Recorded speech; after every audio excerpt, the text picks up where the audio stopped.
L'accident s'est produit la nuit dernière à la T6. C'est par téléphone que la famille a appris la mauvaise nouvelle. Mais moi, c'est vers 9h qu'on m'a appelé en me disant que M. Chérif a fait un accident à T6. Donc, directement, je suis dirigé vers la famille. Je suis venu, j'ai demandé comment c'est passé. Ils ont dit que c'est un camion qui a persécuté M. Chérif Diallo qui était avec un petit. Lui, il était sur la moto, M. Chérif Ba.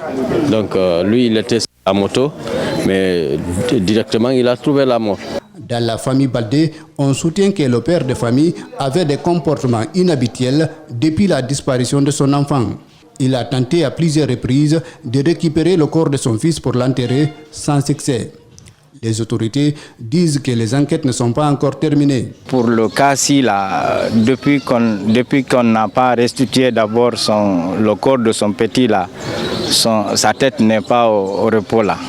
Il est toujours turbulent. Encore sous le choc, l'épouse de Chérif Baldé souhaite désormais que son mari et son fils soient enterrés ensemble.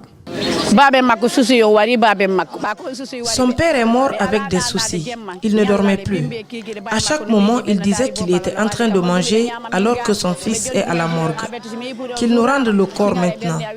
Quand ils seront inhumés, mon cœur va s'apaiser.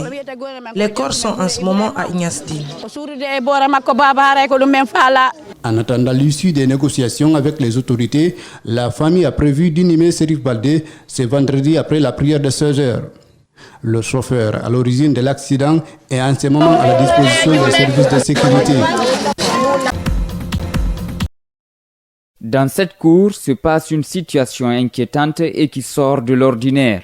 Un fait d'origine inconnue se dégage depuis plus d'un mois dans ce vieux bâtiment construit en 1981. C'est dans l'une des 6 chambres que compte le bâtiment que le feu a été constaté pour la première fois. Au départ, ce chef de famille pensait à un court-circuit ou à l'œuvre d'une personne de mauvaise intention. Soit ce sont les enfants qui rentrent pour mettre du feu à l'intérieur, ou alors un ennemi. Ils ont dit que non, les fenêtres étaient ouvertes, mais elles sont hautes. Quelqu'un ne peut pas y passer sans être aperçu.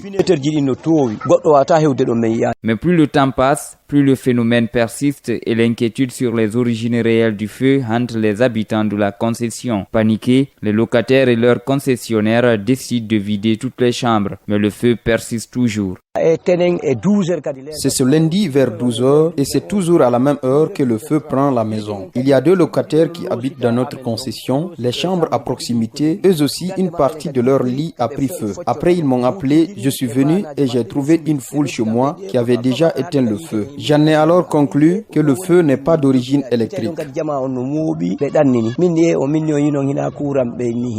Alors que ces locataires s'activent pour quitter les lieux, le concessionnaire, lui, demande au créateur de lui venir en aide. C'est quand tu vois l'origine du mal que tu peux le guérir. Il n'y a pas une solution si ce n'est pas de prier Dieu et demander aux autres de faire pareil afin qu'ils puissent nous éloigner de ce mal.